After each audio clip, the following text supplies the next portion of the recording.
¿Qué tal? ¿Cómo les va? Bienvenidos nuevamente a Fórum Jurídico Fiscal, el programa de actualidad por excelencia en la República Argentina. Hoy tenemos realmente un programa muy completo y con muchísima información. Una entrevista importantísima y exclusiva realizada por el doctor Ricardo Ferraro junto a una columna brindada por un importante expositor, por un amigo de la casa, a quien ya vamos a presentar, junto a nuestro habitual ¿Qué pasó en la semana? Para comenzar este primer bloque, como decíamos, tenemos la entrevista exclusiva al contador Andrés Balota, realmente la máxima autoridad de la AGIP, el administrador gubernamental de ingresos públicos de la Ciudad Autónoma de Buenos Aires, dialogando en exclusiva para nosotros, realmente importantísimo. Vemos la primera parte en Fórum Jurídico Fiscal. ¿Qué tal, Andrés? Muchas gracias por estar con nosotros, por darnos este lugar que sabemos de tu tiempo limitado. Y en realidad una de las últimas medidas que se han tomado y que nos gustaría conocer tiene que ver con la exención de ingresos brutos a pases y a créditos hipotecarios. ¿Cómo impacta eso? ¿Cuál es el resultado? Digamos, ¿por qué tomaron esa medida? Bueno, ante todo, muchas gracias por la visita y bueno, estaremos dando respuesta a todas las consultas.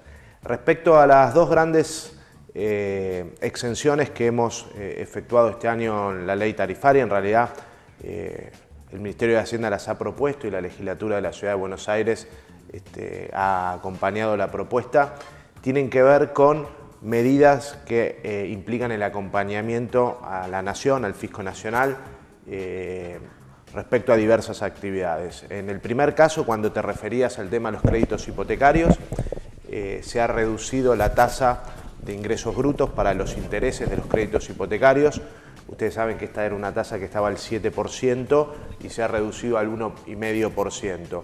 Esto ha permitido reducir las cuotas entre un 15 y un 20%, con lo cual es una política del gobierno de la ciudad de acompañar obviamente a todos los vecinos de la ciudad en lo que significa el acceso a la primera vivienda. Claro, lo flexibiliza bastante, la verdad que ayuda. La verdad que sí, se está viendo estos días en el banco post ya la vigencia de la medida, el volumen que están teniendo las solicitudes de créditos hipotecarios y es una medida que tiene un efecto doble, ¿no? La primera, permitirle a los vecinos de la ciudad el acceso a esa primera vivienda de manera mucho más flexible y económica, y la segunda obviamente tiene que ver con el desarrollo económico, es decir, todo lo que tiene que ver con la industria de la construcción a raíz del fomento de estos créditos hipotecarios va a generar y está generando una actividad económica interesantísima. Ahora, la exención, por ejemplo, sobre pases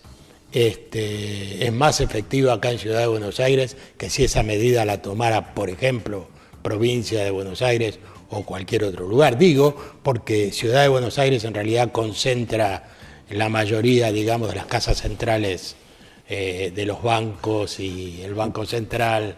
Bueno, obviamente luego se distribuyen por convenio en función de los distintos ingresos que tienen los bancos en las distintas jurisdicciones, pero claramente, al igual que en el tema de los créditos hipotecarios, la semana pasada la legislatura también de la ciudad ha votado la exención de los ingresos brutos sobre las operaciones de pase. Ustedes saben que los pases es una herramienta de regulación monetaria muy importante para el Banco Central, para el combate y contra la lucha de la inflación. La ha igualado a los LEBACs, que ya estaban exentas, así que en ese sentido, ahí la ciudad de Buenos Aires ha hecho un esfuerzo fiscal para acompañar también a la nación en este elemento de regulación monetaria que es muy importante como herramienta para el Banco Central. Bueno, pasemos a algo más general. Los mecanismos de fiscalización. Bueno, por un lado tenemos la fiscalización electrónica, que no sé cómo la están en estos momentos desarrollando ustedes. Y por otro lado está la fiscalización tradicional. Los días pasados hicieron una clausura con allanamiento, etcétera, etcétera. Bueno, ¿cómo son los planes de fiscalización para este año o para lo que resta de este año? Bueno, nosotros tenemos diversos planes de fiscalización, ¿no? Por todos conocidos, el plan de fiscalización anual de la JIP, que es el plan, si se quiere, de fiscalización tradicional, que lo hacen nuestros cuerpos de inspectores, donde realizamos diversas fiscalizaciones integrales, ya sea por rubros, por inconsistencias detectadas, que dura todo el año, ¿no? ¿En base a inteligencia? Siempre, obviamente, hay previamente un análisis previo que hace otra área que no es fiscalización, donde da a los inspectores un marco de desenvolvimiento de cuestiones que eso son es lo que se llama inteligencia fiscal. Correcto, correcto. Después, desde el año pasado, estamos desarrollando la fiscalización electrónica, como bien vos decías, que ya hemos hecho más de 5.000 casos con muy buen grado de rectificación voluntaria, que simplemente se utiliza para, a raíz de los cruces de información que nosotros tenemos con la FIP, para barrer inconsistencias de diferencia entre base imponible IVA, ingresos brutos o diferencias de alícuota. Ahí hay una primera intimación que nosotros hacemos de manera electrónica, donde el contribuyente tiene la posibilidad de rectificar o no espontáneamente. Si lo hace, termina ahí la fiscalización. Si no lo hace y no aporta elementos consistentes de por qué las dos, o por qué, cuáles son los motivos de la inconsistencia, esa fiscalización electrónica va a alimentar las fiscalizaciones tradicionales que nosotros tenemos. Correcto. Y a partir de este año, que es a lo que vos te referís, que el mes pasado hicimos un operativo muy grande en Mataderos, también nuestra Dirección de Inteligencia Fiscal está estudiando, a raíz de denuncias o de elementos informativos que le llegan a la dirección, diversas operaciones comerciales que están al margen de la ley. El mes pasado fue con un distribuidor muy grande de bebidas, y fundamentalmente esto es algo que nosotros queremos mantener de manera sostenida durante todo el año, que tiene que ver con lo que nosotros denominamos cazar fuera del zoológico, ¿no? Ir a buscar a los que están al margen de la ley, que en definitiva terminan perjudicando a los que compiten legítimamente. Así que ahí estamos haciendo un esfuerzo muy grande. Son operativos que hacemos de manera conjunta con la Agencia Gubernamental de Control y con la Policía de la Ciudad. Y bueno, los vamos a seguir desarrollando en diversos rubros de manera muy periódica. Muy bien, pasó la primera parte del Contador Balota. No se pierdan la segunda parte tras el corte, tras la primera pausa. Pero antes tenemos que ir, Contador Pena, a nuestro habitual segmento ¿Qué pasó en la semana?, referido a algunos beneficios para operaciones inmobiliarias electrónicas. Muy interesante. Para ello, Lucia Batedaga, estamos con vos. ¿Qué tal, Ramón Belli? ¿Cómo les va? Abrimos este bloque de qué pasó en la semana para traerles un tema referido a operaciones inmobiliarias electrónicas. El administrador federal de ingresos públicos, Alberto Abad, adelantó que antes de fin de año el 100% de la recaudación tributaria ingresará por medios electrónicos y adelantó que está avanzada una iniciativa para que las operaciones inmobiliarias que se hagan por esa vía tengan un beneficio respecto de las que se realicen en efectivo. Al disertar en el seminario Nuevo Dinero 2017, Abad sostuvo que la utilización de dinero en efectivo beneficia la informalidad y que por esa razón el organismo que encabeza está impulsando los pagos por medios electrónicos. Tras admitir que la Argentina, la bancarización va muy atrás de la economía digital, el funcionario subrayó que hoy el 98% de lo que recauda la FIP ingresa por medios electrónicos y que con la suma de 2.6 millones de monotributistas que deberán pagar por esa vía a partir de diciembre, en 2017 la recaudación será 100% vía electrónica. Una noticia importante para este bloque de qué pasó en la semana. Agradecemos a Nati Modas en Buenos Aires 68, Santiago del Estero. Vamos a una pausa y ya venimos con más Fórum Jurídico Fiscal.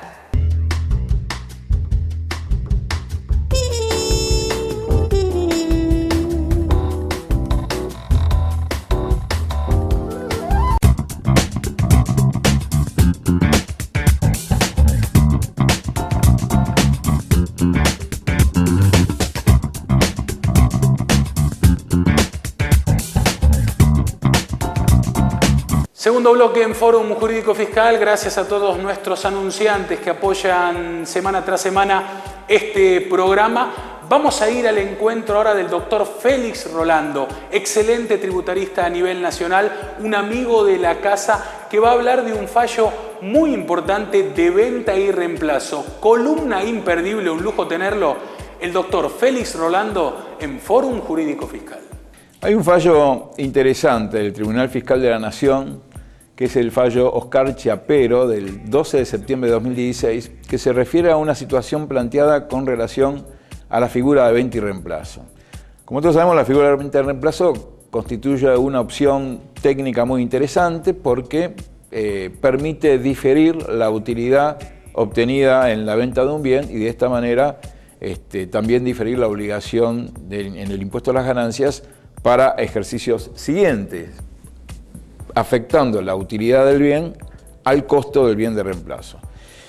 La doctrina ha visto esta figura siempre como una especie de préstamo sin intereses y nosotros siempre recomendamos analizar la posibilidad porque este régimen no se origina en ningún régimen promocional o especial ni particular, sino que está en la propia ley de impuesto a las ganancias, para lo cual habrá que cumplir con todos los extremos o todos los requisitos que la norma establece. Recordemos, básicamente las características de venta y reemplazo y después entramos en el fallo, donde entre la fecha de compra y venta del bien no puede superar el año, puede ser comprar primero y vender después o viceversa, pero tiene que haber un límite, no más de un año, entre una operación y la otra. Aquí lo que se da es algo en común. Siempre la opción de venta y reemplazo es, como la palabra lo dice, una opción y debe ejercerse. O sea, el contribuyente debe manifestar la voluntad de adherirse a este régimen, porque de lo contrario se aplica el régimen general. ¿Y eso qué significa? Que, ante la venta de un bien de uso hay que pagar el impuesto a las ganancias, excepto que se ejerce la opción. Y la opción se ejerce, hay un plazo que es hasta el vencimiento previsto para presentar la declaración jurada. Ahora bien, en todos los casos se ejerce la opción, si se desea, pero puede suceder que se compre el bien primero y se venda el bien de reemplazo después o viceversa. En los casos que se adquiere el bien y luego se vende, puede dar lugar a una amortización computada en exceso, con lo cual habrá que atender en el ejercicio en que se vende el bien finalmente a reingresar la amortización correspondiente. Bien, tener en cuenta además que en el caso de los bienes de uso que son inmuebles, hay una condición adicional. O sea, no solo no se puede diferir más que la propia utilidad, sino la condición adicional es financiera. Es decir, hay que invertir todo el dinero obtenido en la venta del inmueble para la compra de otro inmueble. Y si no, se va a diferir en la proporción en que se reinvierta. O sea, esta condición de reinvertir financieramente el monto obtenido está para inmuebles, no para bienes muebles, pero en el caso de inmuebles sí lo está. ¿Qué es lo que sucedió con Oscar Domingo Chiapero? Ejerció la opción de venta y reemplazo, vendió un inmueble, ante el escribano manifestó la opción de venta y reemplazo y acreditó que la había ejercido, presentando el formulario 235, que es un formulario que surge de un aplicativo y que se presenta. O sea que hasta ahí todo bien. Cuando hace su declaración jurada, la parte de la venta por la cual difería y no pagaba impuesto, la expuso en su declaración jurada como una renta exenta. Y lo curioso es que esto derivó no solo en un ajuste y en una resolución determinando el ajuste, sino que se tuvo que llegar al Tribunal Fiscal de la Nación para discutir la cuestión. ¿Qué pasa y qué analizó el tribunal? Bueno, que en ningún momento el contribuyente había cuestionado que se trataba de la venta de un bien inmueble. O sea, evidentemente era una empresa unipersonal. Oscar Domingo Chiapero estaba organizado como una empresa unipersonal y la venta del inmueble está alcanzado por el impuesto a las ganancias. El contribuyente no había negado esto, siempre había admitido que era la venta de un inmueble alcanzado por el impuesto. Lo único que, en claro, el tribunal analizó que el contribuyente acreditó y había sostenido la opción de venta y reemplazo y lo había acreditado. De hecho, entre la fecha de compra y venta del inmueble no habían pasado más de 10 u 11 meses. Además, la resolución fiscal en ningún momento tampoco cuestionó que el contribuyente no hubiese cumplido con los recaudos de venta y reemplazo. O sea que todo el problema del fisco se limitó a cómo se había expuesto la renta, porque el contribuyente la había puesto como una renta exenta. Y es cierto, la opción de venta y reemplazo, este mecanismo de diferir la renta a un ejercicio futuro, no es una exención.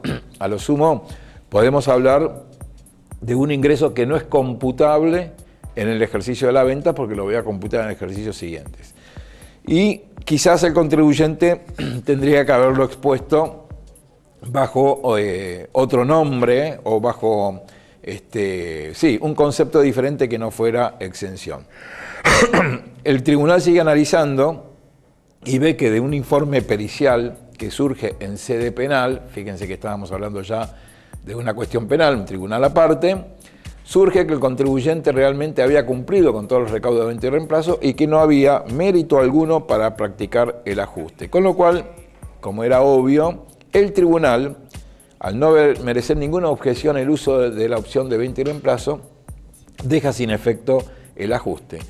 Quizás la conclusión que hay que sacar del fallo, más allá de que la opción de venta y reemplazo existe, hay que ejercerla y cumplir con los recaudos que establece la norma, quizás la conclusión es, cuidado cómo exponemos los datos en una declaración jurada, porque todo el ajuste se desató por consignar un ingreso en la declaración jurada como exento, cuando en rigor de verdad no hay ningún ingreso exento, sino que es un diferimiento. A raíz de este fallo se puede hacer un paralelismo también a lo que podría ocurrir ahora en las declaraciones juradas de aquellos contribuyentes que blanquearon bienes, porque ellos van a tener que incorporar esos bienes en su patrimonio, tienen la obligación de hacerlo, y van a tener que justificar ese incremento patrimonial de algún modo, porque de lo contrario pagarían el impuesto a las ganancias, ¿no? Por la propia ecuación. Creo que si uno lee este fallo, lo primero que tiene que advertir es que no podemos poner ese incremento como una renta exenta, ¿no? Sino como una justificación patrimonial. Más allá de la cuestión semántica que se presenta, a veces hay que tener especial cuidado de los datos que se ponen en la declaración jurada, porque ello es base y elemento suficiente para que el organismo después pretenda hacer un ajuste. Muy bien, excelente micro, excelente columna. Gracias, doctor Félix Rolando, por su presencia una vez más en nuestro programa. Lo prometido, ahora a continuación, la segunda parte del contador Andrés Balota, nota en exclusiva realizada por el doctor Ricardo Ferraro. Lo vemos en Fórum Jurídico Fiscal. ¿Qué son las alícuotas inteligentes? Bueno, las alícuotas inteligentes son una consecuencia del diagrama que nosotros tenemos de perfil de riesgo de los contribuyentes.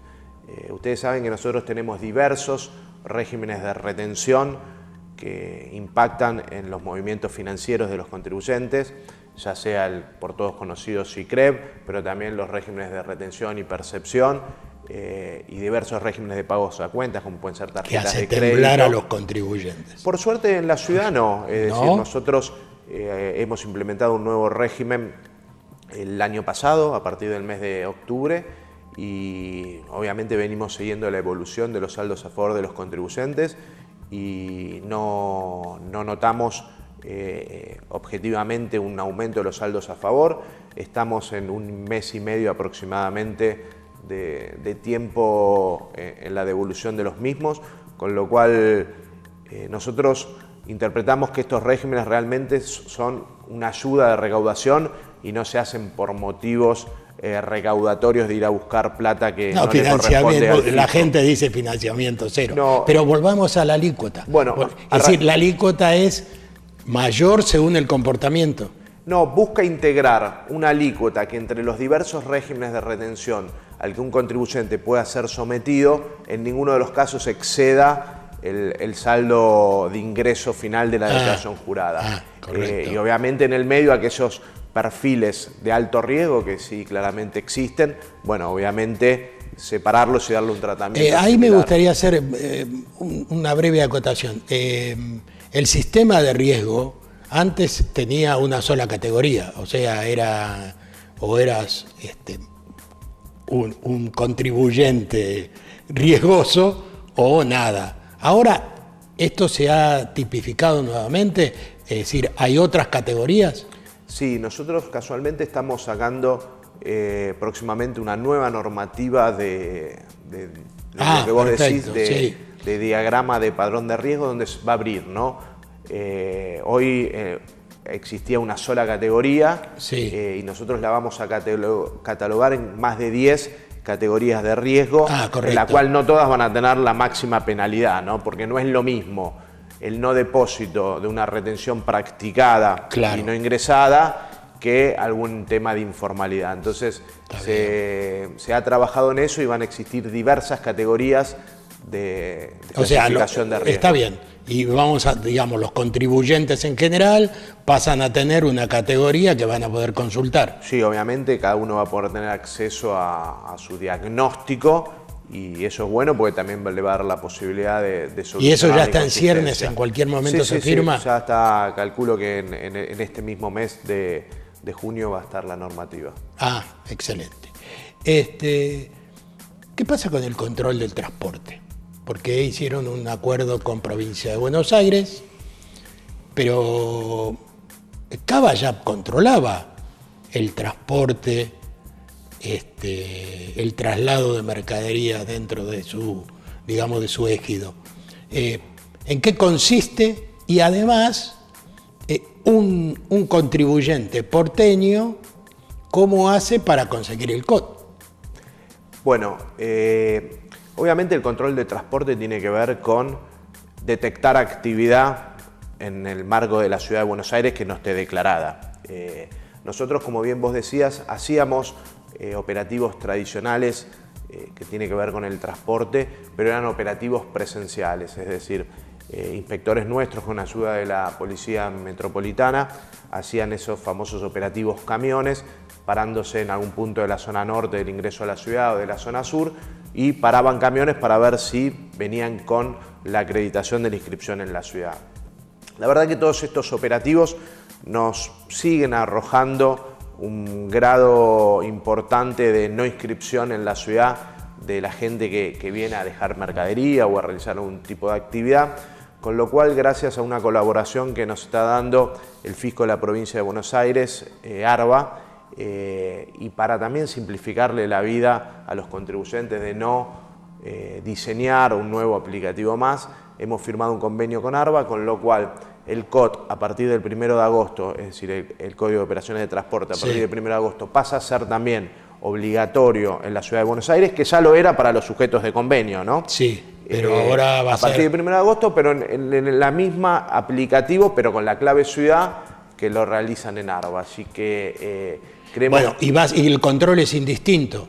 Alguien de provincia puede controlar algún transporte de porteño y viceversa. Sí, después cada fisco tiene su potestad de contralor, ¿no? Pero nosotros al operativo presencial de camiones le vamos a sumar toda la información analítica que nos arroja el COT. Y vuelvo a repetir, esto es muy importante también para darle certeza a la gente que cumple con las normas, ¿no? Que muchas veces se queja de que existe ingreso de camiones con mercadería no declarado en la Ciudad de Buenos Aires, que a veces los pone en una situación de desigualdad ante un comercio minorista, que un contribuyente que está en regla le tiene que bajar mercadería con una percepción de impuestos. Bueno, nosotros estamos haciendo un esfuerzo muy grande para tratar de mirar todos aquellos que no estén ejerciendo la actividad de manera legal en la ciudad.